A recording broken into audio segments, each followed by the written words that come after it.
네, 그럼 일단 글로벌에 지나도록 하겠습니다. 일단 미국 6월 구인 건수가 예상치 소폭 상회한 부분, 그 다음에 마이크로소프트 실적 문제로 시간에 주가 떨어진 부분, 그 다음에 인텔에서 자금 마련 위해서 일자리 감축 계획 들어간 부분, AMD에서 2분기 실적 발표건, 이렇게 네 가지 보도록 하겠습니다. 일단 6월 구인 건수 이제 이직 구인 보고서, 졸트 보고서죠. 졸트 보고서 상으로 예상치 800만 건 상회한 818만 건 정도 기록을 해줬고요. 일단 이게 비농업 고용 지수랑도 이어질 수 있는 부분이고, 결국에는 이제 법인들의 기초 체력을 얘기하는 것이기 때문에 결론적으로 이제 주가로도 탄력적인 밑바닥의 흐름을 만들어줄 수 있는 부분이다라고 생각하시면 될 것 같습니다. 다만 이제 너무 과성장을, 구인 건수 자체가 과성장을 보일 경우에는 추후에 이제 물가 지표로도 또 이게 이어질 수 있기 때문에 그런 부분에 있어서 주가에도 반대로 하락 영향을 미칠 수도 있다라는 것까지는 참고하시면 될 것 같고요. 다만 이 정도 수치 같은 경우에는 일단 기업의 기초 체력이 증가하고 있다라는 긍정적 시그널 정도로는 분석할 수 있는 요소로 보시면 될 것 같습니다. 마이크로소프트가 이제 실적 어닝 쇼크 부분이 있었는데, 일단 시장 예상치 매출 자체가 285억 정도 달러 기록을 했는데 시장 예상치 287억 달러에는 미치진 못했고요.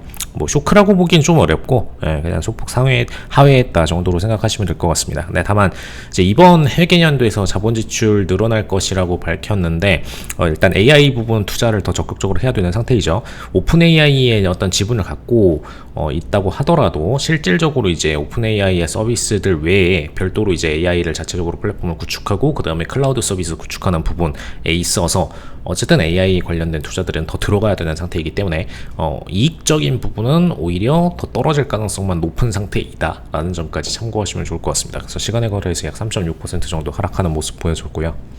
그다음에 인텔이 이제 자금 마련 위해서 일자리 감축 계획 들어가는 상태인데, 사실 일자리 감축 계획을 들어갈 정도인 회사가 원래 아닌데 이걸 핑계로 사실 이제 좀 고정 비용을 감축하고자 하는 목적으로도 생각을 하실 수 있을 것 같고요.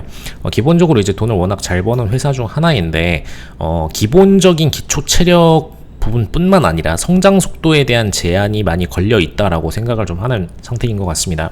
그래서 인텔이 어떻게 보면 이제 지금의 AMD나 엔비디아가 가져갔어야 되는 시장을 인텔이 가져갔어야 된다라고 보는 시각이 분명히 있는데 그런 시장들을 결국엔 다 뺏겼죠. 그러다 보니까 기본적으로 이제 사 내에 성장성 있는 동력을 위해서는 구조조정이 반드시 필수적이다라고 보는 관점으로 생각하시면 될 것 같고요.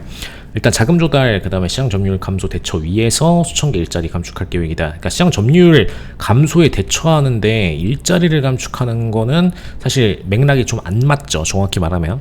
그러니까 핑계라고 보시면 될 것 같아요. 시장 점유율 감소에 대처하려면 오히려 이제 더 적극적으로 좋은 인력들을 뽑아야 되는데 일자리를 감축하겠다는 거는 그냥 물갈이를 한번 하겠다라는 뜻으로 생각하시면 될 것 같습니다. 그래서 결국엔 다시 이 자리를 누군가 새로운 인력들로 채우게 될 가능성이 있고요.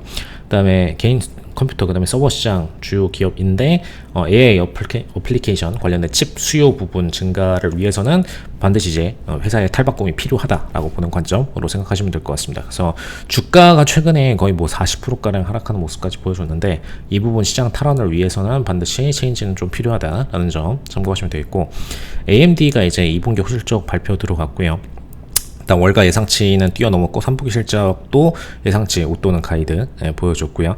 일단 기본적으로 AMD도 엔비디아가 추구하는 시장을 동일하게 따라가고 있는데 엔비디아가 아무래도 더 프라이스나 모든 가격적인 부분들이 높은 상태이죠. 그리고 기존에 이미 이 시장에 대한 점유율이 굉장히 높았던 상태이고, 근데 AMD도 어쨌든 경쟁사인 만큼 관련된 서비스들을 출시를 하게 되고 그 과정에서 이제 엔비디아가 먼저 선점해서 가져가고 있는 점유율을 뺏어올 수밖에 없는 입장이기 때문에 성장 속도는 어떻게 보면 AMD가 더 빠를 가능성이 있습니다. 물론 이제 추후에 최종적인 시장 점유율 부분은 엔비디아를 이기기는 좀 힘들겠지만 어쨌든 1위의 네임밸류를 가졌기 때문에, 네, 현재 시점 기준으로 볼 때 AMD는 계속해서 성장 속도는 가져갈 것으로 보인다. 그래서 그 부분 참고하시면 되겠고, EPS 뭐 0.69달러, 매출 58억 달러 정도 기록했다라는 점 그냥 참고만 하시면 될 것 같습니다.